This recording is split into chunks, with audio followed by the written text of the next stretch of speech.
നമസ്കാരം. ഇസ്രയേൽ വീണ്ടും ആക്രമിച്ചാൽ പുതിയ തലമുറ മിസൈലുകൾ ഉപയോഗിച്ച് തിരിച്ചടിക്കുമെന്ന മുന്നറിയിപ്പുമായി ഇറാൻ രംഗത്ത് വരികയാണ്.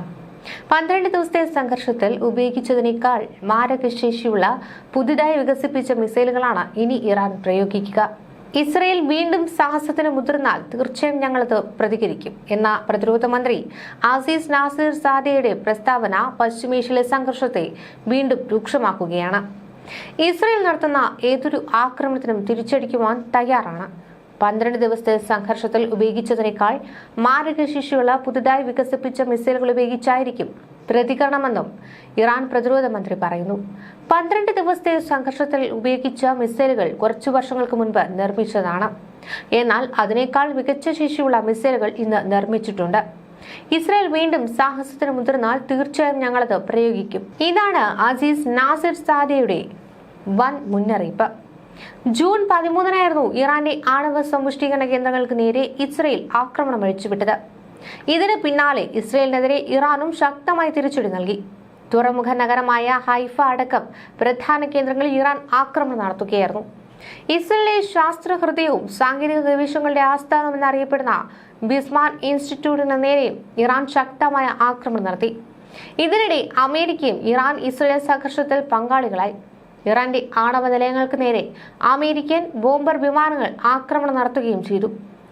ഇതിന് തിരിച്ചടി എന്നോണം ഖത്തറിലടക്കമുള്ള അമേരിക്കയുടെ സൈനിക കേന്ദ്രങ്ങളെ ഇറാൻ ലക്ഷ്യം വെക്കുകയും ചെയ്തു. പിന്നാലെ സംഘർഷത്തിന് വിരാമമായി. ഇസ്രയേലുമായോ അമേരിക്കയുമായോ എപ്പോൾ വേണമെങ്കിലും മറ്റൊരു യുദ്ധം ആരംഭിക്കാമെന്ന് ഇസ്ലാമിക് റവല്യൂഷണറി ഗാർഡ് കോർപ്സിലെ ഒരു മുതിർന്ന ഉദ്യോഗസ്ഥൻ ഞായറാഴ്ച പറഞ്ഞതിന് പിന്നാലെയാണ് നാസിർ സാദിയുടെ പ്രസ്താവന.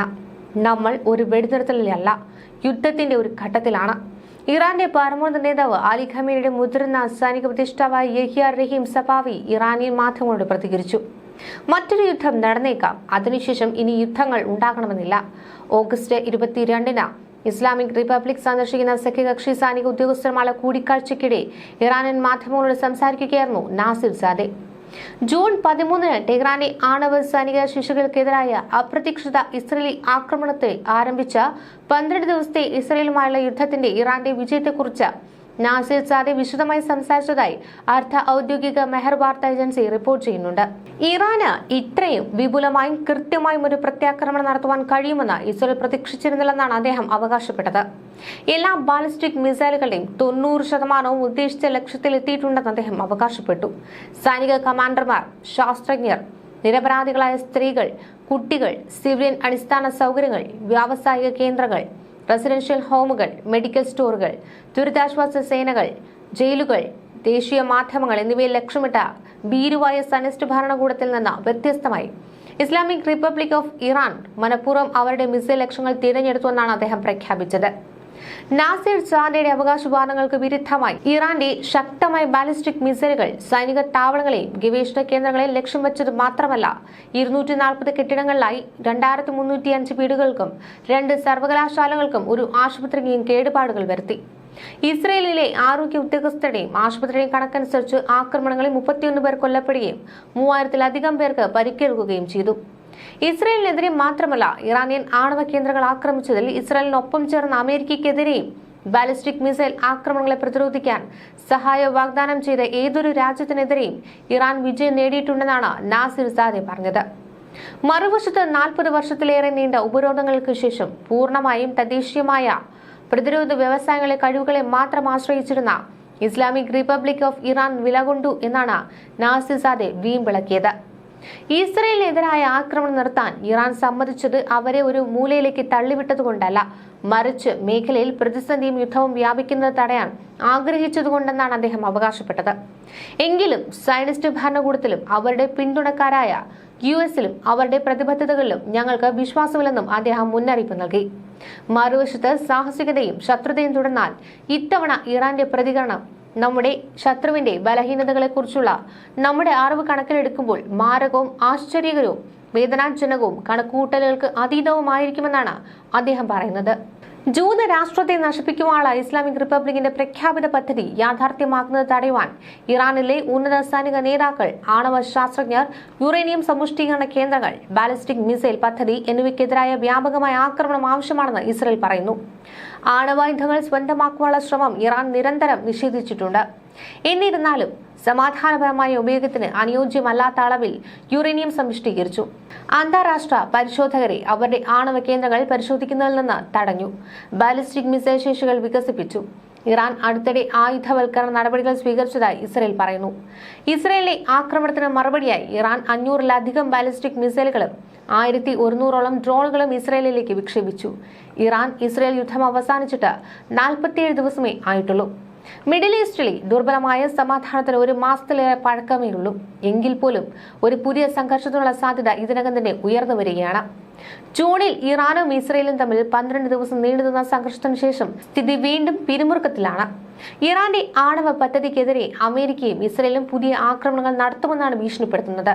അതേസമയം യുറേനിയം സമ്പുഷ്ടീകരണം തുടരുമെന്ന് ടെഹ്റാനും പ്രഖ്യാപിക്കുന്നു. ഇരുപക്ഷവും ഭീഷണികളും പ്രത്യാക്രമണങ്ങൾ നടത്തുകയാണ്. ഇറാന്റെ പരമോന്നത നേതാവായ അലി ഖമേനിയുമായി അടുപ്പമുള്ള ഒരു മുതിർന്ന സൈനിക ഉദ്യോഗസ്ഥൻ വാഷിംഗ്ടണിന് ഇറാന്റെ സാമ്പത്തിക സൈനിക പരിമിതികൾ കാരണം അവരെ ആക്രമിക്കാൻ കഴിയില്ലെന്നാണ് അവകാശപ്പെട്ടത്. ഇറാന്റെ supreme national security council secretary Ali Larijani ലബനാനിലെ അൽ മയാദീൻ ചാനലിനോട് പ്രതികരിച്ചു.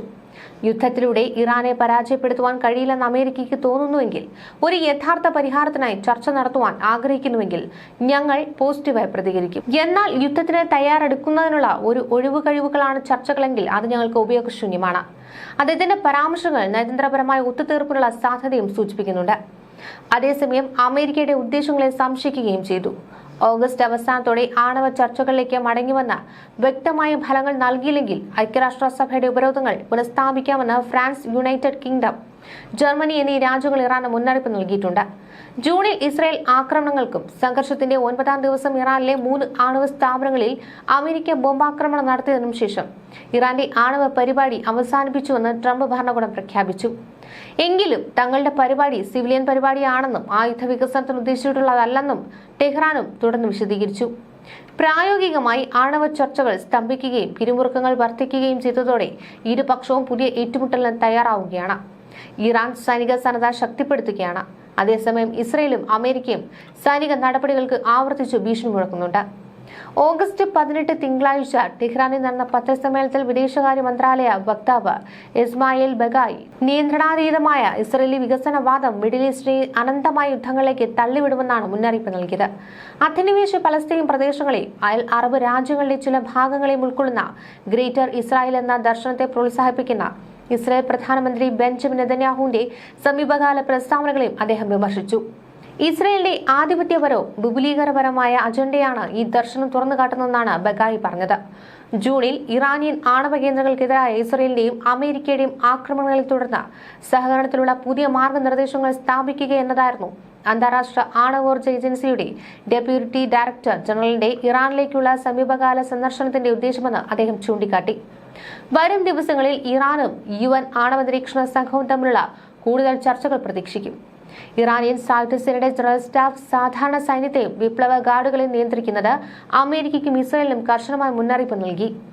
ഓഗസ്റ്റ് 16 ശനിയാഴ്ച ഇറാഖിലെ യുദ്ധ തടവുകാരുടെ അനുസ്മരണ വേളയിൽ പുറത്തിറക്കിയ ഒരു പ്രസ്താവനയിൽ ഇറാനെതിരായ ഏതൊരു പുതിയ ആക്രമണത്തിനും ജൂണിൽ 12 ദിവസത്തെ യുദ്ധത്തിൽ കണ്ടതിനേക്കാൾ ശക്തമായ തിരിച്ചടി നേരിടേണ്ടി വരുമെന്നാണ് പ്രഖ്യാപിച്ചത്. ന്യൂസ് ഡെസ്ക് മലയാളി വാർത്ത.